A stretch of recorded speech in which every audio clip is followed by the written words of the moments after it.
Ciudadano. Hubo un ejercicio interesante. Diputada, ¿cómo está? Buenas noches.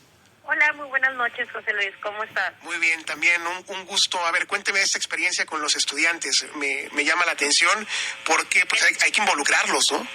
Sí, la verdad hemos estado haciendo este ejercicio desde el año pasado. Son estudiantes talentosos de la Universidad Autónoma de la Facultad de Derecho. Ellos son estudiantes que tienen un rendimiento académico que les permite formar parte de un grupo que encabeza la doctora Minerva.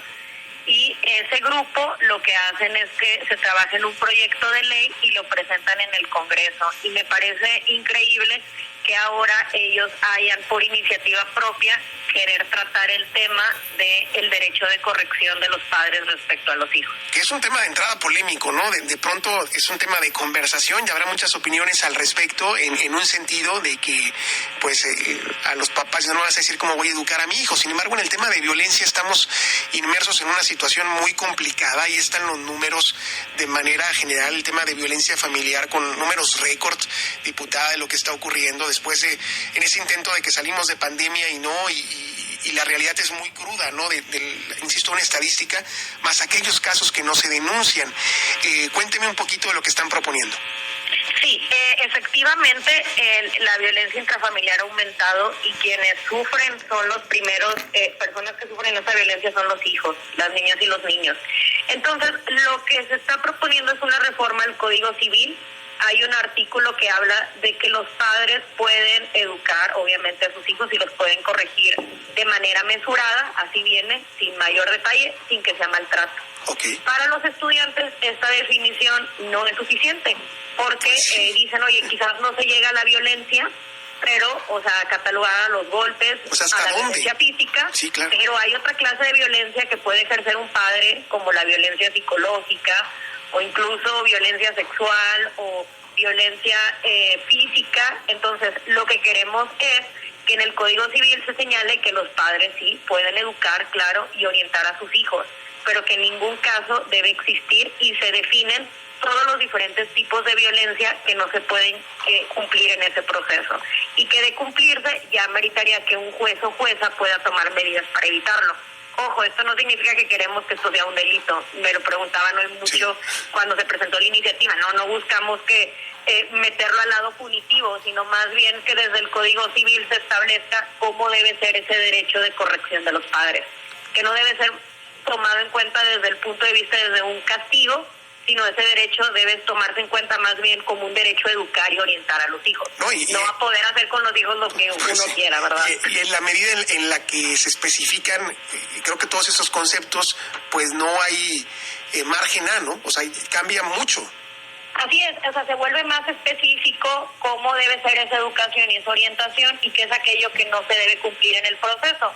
Ahorita la definición en el Código Civil es muy amplia, dice, pues castígalos, pero no los maltrates. Entonces, lo que queremos es cambiar este enfoque, no, edúcalos y oriéntalos y no ejerzas violencia en esa educación y orientación. Y como te comentaba, esta iniciativa viene de jóvenes que tienen 18 y 19 años y lo que buscan es la protección de las infancias y de la niñez, que son quienes no tienen voz en estas mesas y quienes, como decíamos, oye, hay cifras de la violencia intrafamiliar y de maltrato infantil, pero no todos los niños agarran un teléfono y saben a dónde denunciar si sus padres los maltratan. O sea, ¿a dónde acuden ellos si son sus padres quienes controlan la información? Entonces me parece que es una buena iniciativa que en el Código Civil se oriente a los padres a cómo deben ejercer su proceso educativo de los hijos sin jamás vulnerar su integridad y su dignidad como seres humanos. Y lo decía muy claro, de pronto quizá ha habido situaciones donde se denuncia cuando hay algo que es muy evidente, cuando hablamos de situaciones físicas, pero también ahorita ya que leo a detalle cada uno de los conceptos, pues hay una violencia también psicológica y emocional que se puede ejercer sobre los niños o sobre los hijos y que de pronto también marca la vida de los niños y adolescentes.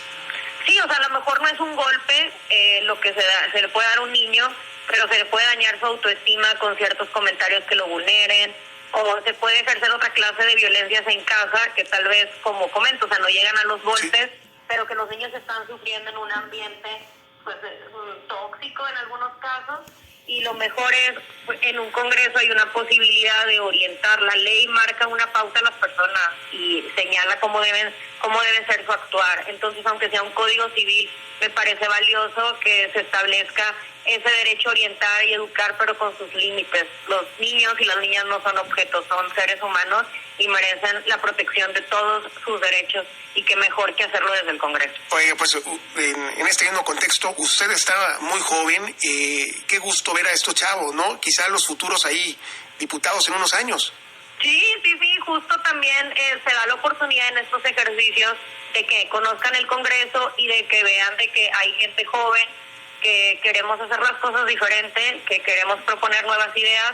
Yo sé que iniciativas como esta, pues a lo mejor un padre le escucha y pudiera molestarse, pero yo creo que lo importante es abrir el debate. Claro. Si no abrimos las discusiones, pues no vamos a poder mejorar nuestras leyes, y es importante hacer los planteamientos, ver la opinión de la ciudadanía y poder tomar decisiones. Y yo creo que en todas esas opiniones. Ya ganamos el momento en que estamos hablando del tema, o sea que esa parte, el llevarlo a una agenda, el llevarlo le decía que es un tema polémico, pero llevarlo a la conversación de pronto y saber que hay chavos o jóvenes preocupados por un asunto, le digo que es muy delicado, a mí me parece muy grave, porque de ahí parte a una descomposición y afecta hoy por hoy a la comunidad en todos los sentidos, ¿no? Cuando hablamos de lo que está ocurriendo en casa, y que es muy difícil poder intervenir también al interior de casa como autoridad.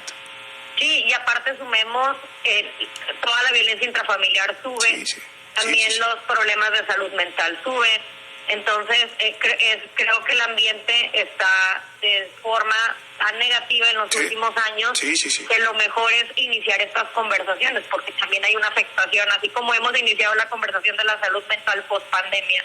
Creo que aquí vale la pena iniciar esta conversación de los derechos de la infancia dentro de sus hogares. Pues sí, interesante el ejercicio. Oiga, antes de despedirla, tengo que aprovechar el viaje que la tengo aquí en la línea.